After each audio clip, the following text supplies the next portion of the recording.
Graças e paz, amados irmãos, um bom dia a todos. Nesta manhã nós vamos então dar prosseguimento aos nossos estudos sobre discipulado e relacionamento na igreja. E eu gostaria de convidar os irmãos a abrirem suas Bíblias em Hebreus no capítulo 2. Carta aos Hebreus, capítulo 2.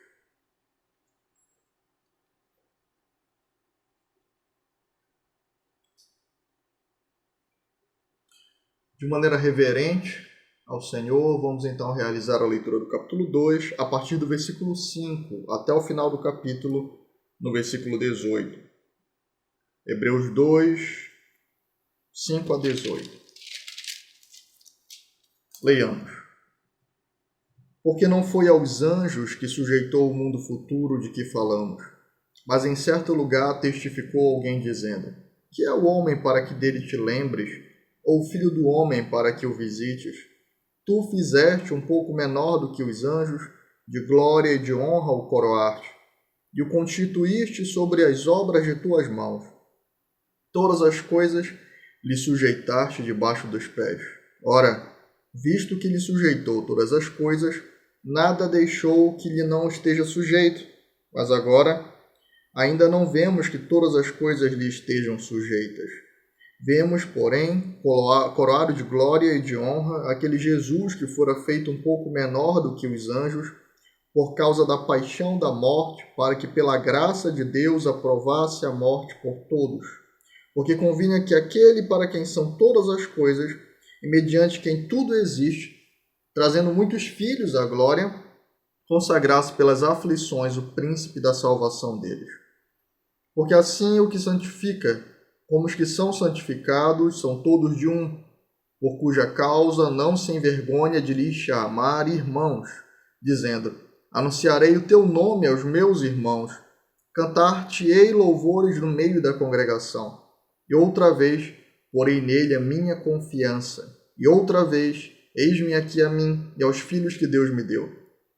E visto como os filhos participam da carne e do sangue, também ele participou das mesmas coisas, para que pela morte aniquilasse o que tinha o império da morte, isto é, o diabo, e livrasse todos os que, com medo da morte, estavam por toda a vida sujeitos à servidão. Porque, na verdade, ele não tomou os anjos, mas tomou a descendência de Abraão. Por isso convinha que em tudo fosse semelhante aos irmãos, para ser misericordioso e fiel sumo sacerdote naquilo que é de Deus, para expiar os pecados do povo, porque naquilo que ele mesmo, sendo tentado, padeceu, pode socorrer aos que são tentados. Vamos ao nosso Senhor em oração. Pai amado e eterno Deus, te agradecemos, Senhor, por mais uma manhã que Tu conduz os nossos corações e mentes a meditar na Tua palavra. Suplicamos que Tu nos socorra nesta manhã, que Tu continue nos guardando do mal, Senhor, que Tu nos ilumine nesse momento, nos dando a compreensão da Tua palavra, nos conduzindo ao entendimento, Senhor Deus, da Escritura e gravando as Tuas verdades em nossos corações pelo poder do Espírito Santo, Senhor. Ao que nós te suplicamos em Cristo Jesus, Teu Filho amado. Nos ensina mais, Senhor, do Teu propósito de relacionamento para o Teu povo. Ao que nós te suplicamos em Cristo e te agradecemos. Amém, Senhor, e amém. Meus irmãos, nós então estamos trabalhando sobre aspectos práticos de relacionamento na igreja e dentro ainda do grande tema de discipulado.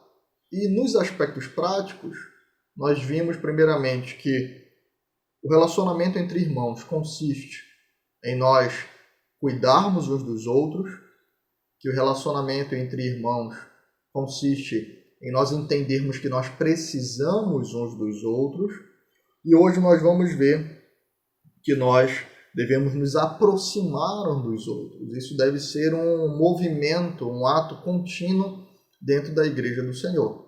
Lembrando ainda, e é muito importante retomar esses aspectos, que discipulado significa a imitação de Cristo e também ajudar os outros a imitar o Senhor Jesus Cristo. Portanto, nós que somos cristãos, somos chamados a nos relacionar uns com os outros nos moldes do Senhor Jesus Cristo. Por isso, o texto de hoje ele vai nos ensinar alguns aspectos muito importantes do ato do Senhor Jesus Cristo em favor do seu povo, o que também vai trazer essa implicação de que nós devemos nos aproximar uns dos outros. Esse texto de Hebreus, ele começa nos ensinando, e esse é o primeiro ponto, de que Deus ele veio a nós. O Senhor ele se desloca em nossa direção. O texto nos diz que nós estávamos com medo da morte, sujeitos à escravidão. O texto de Efésios, no capítulo 2, que nós consideramos no domingo passado, no seu versículo 1, diz que ele nos vivificou quando nós estávamos mortos em delitos e pecados, quando nós éramos filhos da ira. O texto de Romanos, no capítulo 5, diz que Deus morreu por nós. Cristo, o Senhor Jesus Cristo, ele morre por nós quando nós éramos ainda pecadores. Sendo assim, em toda a Escritura, nós vemos que o movimento de vir até pecadores procede de Deus. O homem não vai até o Senhor vem até nós. O Senhor vem até Abraão, o Senhor veio até Moisés, o Senhor descia no Éden para poder falar com Adão antes da queda e depois da queda. O movimento de vir, de se aproximar, sempre foi do Senhor. Nós vemos então que na redenção, no ato de redimir, Jesus Cristo, ele vem então até os pecadores, trazer reconciliação, trazer paz, trazer redenção. O texto aqui nos diz que o homem, ele não é nada para que o Senhor ele possa se lembrar de nós ou tenha alguma dívida para conosco. Ele não tem. Mas mesmo assim, em seu ato de misericórdia e graça, ele envia o próprio Filho para morrer por nós.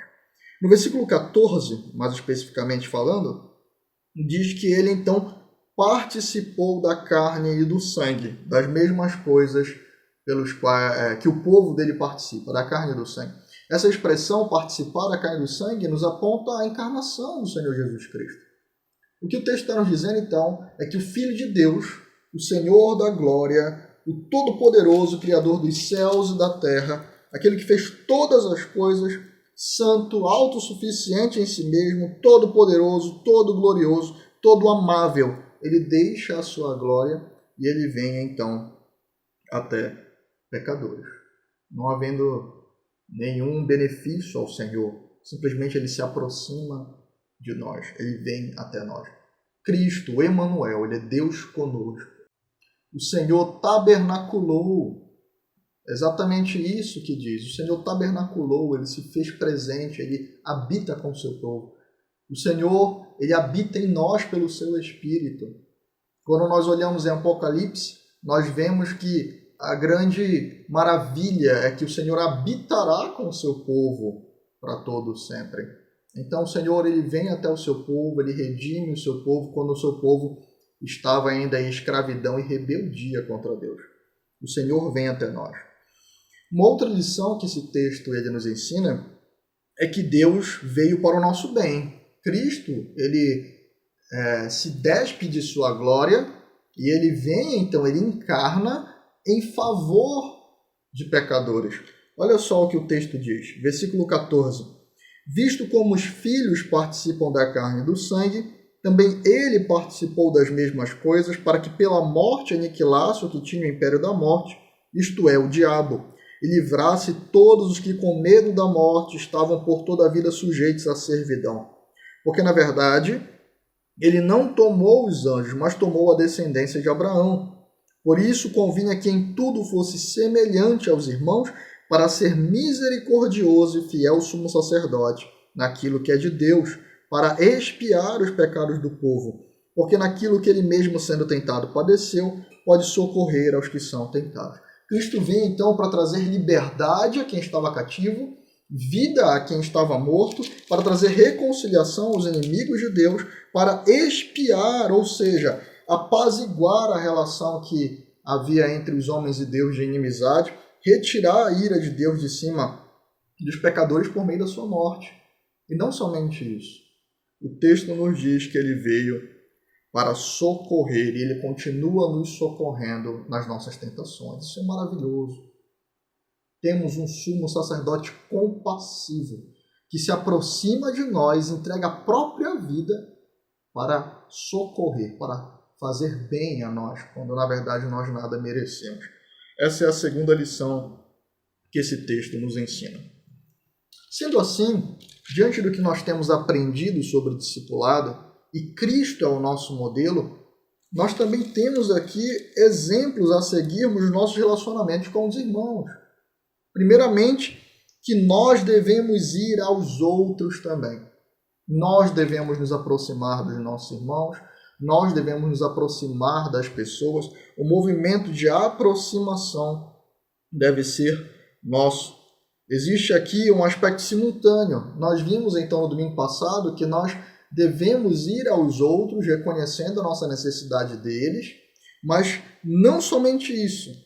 Se nós entendermos que nós só devemos ir aos outros por causa que nós temos necessidade deles, nós estaremos seguindo uma cultura mundana. Por quê? Porque a sociedade de hoje ela nos ensina que nós devemos nos valorizar a nós mesmos.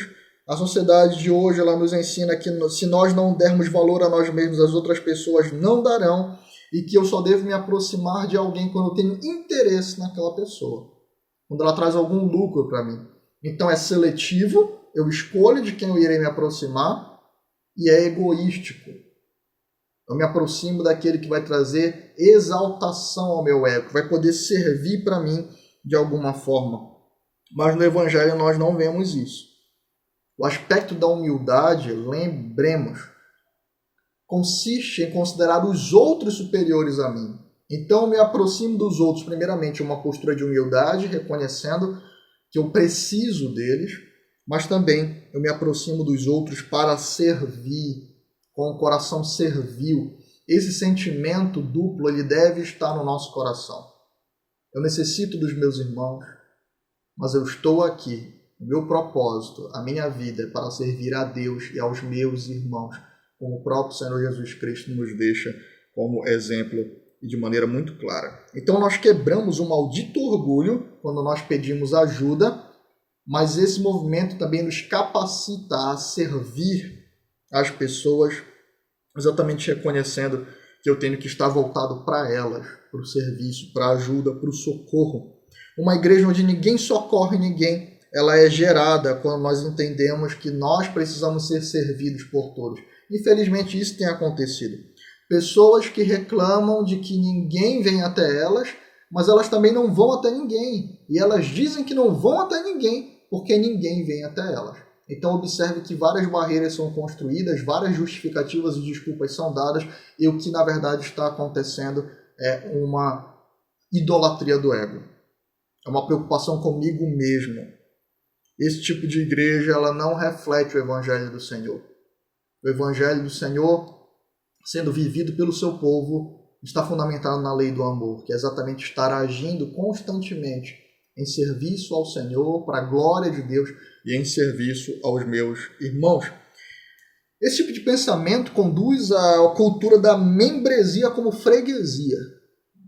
Eu enxergo a igreja como aquela que pode oferecer para mim um pacote de serviços, ao invés de eu estar envolvido na edificação daquele corpo, na preocupação com os meus irmãos, na forma como eles estão se desenvolvendo, com o crescimento espiritual deles, com as necessidades deles. Ao invés disso, o que eu tenho é uma igreja por freguesia. Eu olho se a igreja ela está conseguindo me oferecer o melhor pacote, eu analiso o pastor, se ele pode me oferecer o melhor pacote de serviços. Eu analiso a liderança da igreja, se aquela liderança ela está me oferecendo o melhor conforto. E, na verdade, eu estou preocupado em ser exaltado e satisfeito a todo momento. Pessoas têm procurado igreja com esse tipo de perfil. Eles abandonam os requisitos bíblicos que deve estar na mente de um crente quando ele se junta a uma igreja. E ele pensa que na verdade, ele precisa criar a sua própria lista e procurar a igreja que se encaixa no seu perfil. E geralmente uma igreja onde ele não precisa prestar contas a ninguém, ele não precisa ser exortado por ninguém, ele não precisa dar satisfação da vida dele para outras pessoas, é uma igreja onde o ídolo é o ego. Infelizmente, exatamente muitas igrejas têm se tornado esse tipo de modelo e esse tipo de perfil, adotar esse tipo de perfil. é o que tem imperado e isso não reflete o Evangelho, muito pelo contrário. Fazer parte de uma igreja, ser membro do corpo de Cristo, significa estar com o coração disposto a me aproximar de outras pessoas para servir e edificar o povo de Deus, o corpo do Senhor Jesus Cristo. Nós estamos em uma cultura onde as pessoas estão muito preocupadas com direitos, privilégios e são totalmente ausentes das responsabilidades, dos deveres delas. Elas querem saber o que elas podem receber e não o que elas precisam dar, qual é o dever delas diante da Igreja do Senhor. Agora observem como nós temos um movimento muito bonito elaborado pelo Senhor. Quando duas pessoas elas se aproximam com um propósito cristão de servir umas às outras, inevitavelmente elas também serão servidas umas pelas outras. O que nós temos é um movimento de socorro mútuo, de serviço mútuo, de comunhão, preocupação, auxílio, amizade. Isso começa a ser gerado, isso começa a ser desenvolvido com maior facilidade e nós vemos que nesse movimento de relacionamento entre os crentes, o próprio Cristo, então, ele é anunciado e ele é visto. O Senhor Jesus Cristo diz em João 17 que é exatamente por meio desse serviço mútuo, desse amor mútuo, que o mundo nos reconhece como discípulos de Deus. E em tudo isso, Deus é glorificado quando o nosso coração, então, ele está propenso e compromissado em nos aproximar das pessoas para servi-las. Nós vamos finalizar, então, com alguns aspectos práticos sobre essa lição. Primeiramente, não é algo que depende tanto assim de personalidade. Algumas pessoas têm argumentado isso, né? Não é de fato, não está em nós, nossa própria natureza, tá? Uma facilidade para nos aproximar das pessoas e nos preocupar com os outros. Os resquícios do pecado que ainda estão em nós, esses resquícios, eles nos conduzem sim a olhar primeiramente para os nossos problemas, depois para aquilo que é dos outros, mas não é isso que Cristo nos ensina. A boa notícia é que o crente ele recebe a mente de Cristo e uma nova natureza que é sim propensa a isso, uma nova natureza regenerada e que é capacitada pelo Espírito para o serviço e para a preocupação com os outros. Como nós estamos vendo, algumas pessoas dizem, não, mas não é da minha personalidade. Eu sou alguém tímido. Não se trata tanto de personalidade, mas sim de cultivar no coração esse sentimento de humildade e em considerar os outros superiores assim, se preocupar com as pessoas. Essa preocupação ela é algo que inicia primeiramente no interior. Portanto, essa análise precisa vir do coração. Você tem se preocupado com os outros? Porque se você não se preocupa com os outros, o argumento da personalidade ela é apenas uma desculpa, uma autojustificativa para o seu isolamento e para a sua falta de preocupação e egoísmo com relação às pessoas. Primeiramente, analise, o seu coração está se preocupando com os outros? Porque eu digo que isso primeiro consiste em gerar no coração uma postura de humildade, como a Bíblia nos ensina. Existem muitas pessoas que são extrovertidas e que falam com todas as pessoas, mas também não ajudam ninguém. Que também não estão preocupadas com ninguém. Que também não estão servindo a ninguém e nem estão atentas para isso, mas também querem ser servidas. Muitas das vezes a fala dessas pessoas mais extrovertidas consiste na exaltação do próprio ego, naquilo que elas estão conquistando, naquilo que elas estão fazendo, ou em como as pessoas devem servir para elas. Portanto, não se trata tanto de personalidade. Eu mesmo recebi a ajuda de muitas pessoas ao longo da minha vida e sou muito grato a Deus. E a maioria das ajudas que eu recebi vieram de pessoas que são extremamente tímidas e que são consideradas até mal-humoradas por outras pessoas que estão distantes delas e que julgam pela aparência. Portanto, a questão não está considerada em termos de personalidade somente. Mas quando a pessoa tem preocupação pelo outro, ela então é compelida pelo Espírito a se aproximar. A certeza do amor pelo outro gera aquele desejo de socorrer e elas então acharão, o Senhor providenciará oportunidades para que isso seja feito. E às vezes nós complicamos muito as coisas. Olhando ainda para o Senhor Jesus Cristo, observem como é que ele inicia o diálogo com diversas pessoas. Primeiramente, o Senhor se interessa por elas. Nós devemos primeiramente olhar para o nosso coração e ver se nós estamos nos interessando pelas pessoas, se nós temos preocupação com elas. Olha só como o Senhor ele inicia o diálogo com uma mulher que era excluída, considerada como alguém inferior na sociedade de Israel, que é a samaritana em João 4. Ele vai beber água onde ela está colhendo água, onde ela está retirando água. O Senhor é como se estivesse se aproximando do bebedouro da época. E ele pede que ela lhe dê um pouco de água. O Senhor inicia o diálogo com ela assim. Portanto, não precisa de coisas muito complexas. Essa aproximação ela vai se dar primeiramente pelo interesse no outro, essa preocupação de ajudar, de socorrer, de ter amizade, de se envolver com o povo de Deus. E o Senhor vai sim oportunizar momentos e possibilidades de aproximação. Basta que você primeiramente faça um esforço do coração para isso.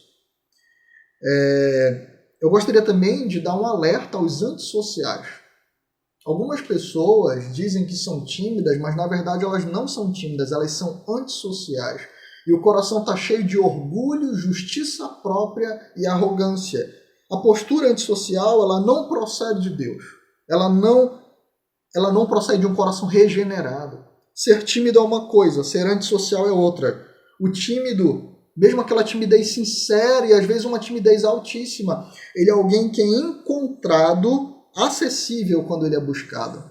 Quando uma outra pessoa se aproxima dele, essa pessoa ela não tem dificuldades em conversar, em se aproximar. Essa pessoa ela não tem dificuldades em acessar. O tímido ele é acessível. O tímido ele tem vergonha de falar, mas ele ama as pessoas, ele ama o povo de Deus e está sinceramente preocupado em desenvolver um relacionamento com eles. Quando o antissocial ele é tentado ser acessado, ele é bruto com as outras pessoas, ele não consegue agir com gentileza, ele tem um ato constante de desrespeitar, de afastar as outras pessoas. Ele é alguém que constantemente está afastando aqueles que estão preocupados com ele. Isso revela, primeiramente, um orgulho de se achar superior aos outros, diferentemente daquilo que Filipenses está nos ensinando. Uma postura de dizer, ninguém é confiável, eu não posso confiar em ninguém, todos são potenciais traidores, todos não servem para mim. Isso é a postura do antissocial que está tomado pelo orgulho do coração dele. Ele acha os outros piores do que ele. E ele então quer se preservar. E ele vai dizer, não, eu vou me preservar, eu não preciso dar satisfação a ninguém. E geralmente quando irmãos que se preocupam sinceramente com ele se aproximam, ele afasta esses irmãos. O orgulho e o fato de considerar os outros inferiores à sua santidade, à sua justiça própria, conduz também o antissocial a nunca estar disponível para ajudar os outros e também a ter um sentimento dentro do coração de que ele é suficiente em si mesmo. Ele não precisa de ajuda e os outros devem se virar porque ninguém, afinal de contas, ajuda ele. Mas o que ele está fazendo é que ele constantemente está repelindo as pessoas. E o que é mais triste é que, às vezes, conversando com essas pessoas, elas denunciam para os outros de que as pessoas não se importam com ela. Quando, na verdade, muitos já foram quebrados, magoados, por tentarem se aproximar e ter sido repelidos diversas vezes. Cuidado! Se você está tendo essa postura antissocial, volto a repetir. Isso não demonstra, isso não testemunha um coração regenerado. Você está desrespeitando a Deus. Você está tratando como refúgio a vida de outros irmãos pelos quais ele morreu. Ele sendo perfeito, ele sendo pleno, ele se entregou por pecadores e você diz que você não pode se envolver com as pessoas porque eles não são dignos da sua presença, não são confiáveis, são piores que você. Se o seu coração está cheio disso, ore ao Senhor e se esforce para lutar contra isso. Ore a Deus, chore diante dele, porque isso algo é muito grave. Isso pouco a pouco vai retirar a sua alegria, isso pouco a pouco vai retirar o seu vigor, isso pouco a pouco irá dominar e matar o seu coração, se é que você já não está morto. Isso vai conduzi-lo à desgraça. Ore ao Senhor para que Ele lhe ensine a alegria de desfrutar do amor dele, do cuidado dele por meio do povo dele. Ore ao Senhor para que Ele gere no seu coração preocupação e disposição em socorrer os outros. Ore ao Senhor para que Ele gere no seu coração o sentimento de movimentar-se em favor das pessoas.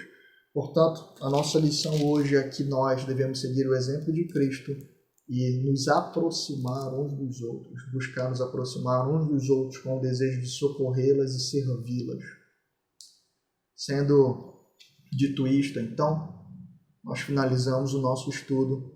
Eu gostaria que nós fôssemos nesse momento, de maneira sincera, analisando o nosso coração, analisando a forma como nós temos relacionado com o povo de Deus, ao Senhor em oração, e pedindo que Ele gere em nós um coração que está disposto a se aproximar das pessoas, para servi-las, a buscar as pessoas, para servi-las, experimentar do amor de Deus, da companhia do Senhor também, por meio do povo dele. Vamos ao Senhor então em oração.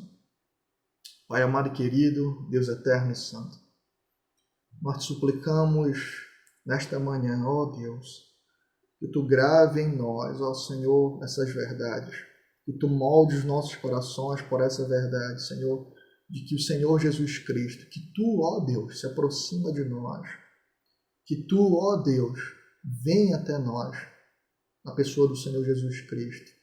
O Teu Filho se encarna, ó Pai, exatamente para socorrer pecadores. Livra o nosso coração de todo orgulho, livra o nosso coração dessa postura egocêntrica, Senhor, de somente querer tirar lucro e proveito do outro, de ser, ó Deus, paparicado pelo outro, quando na verdade nós deveríamos estar preocupados uns com os outros, Senhor. Tem misericórdia de nós.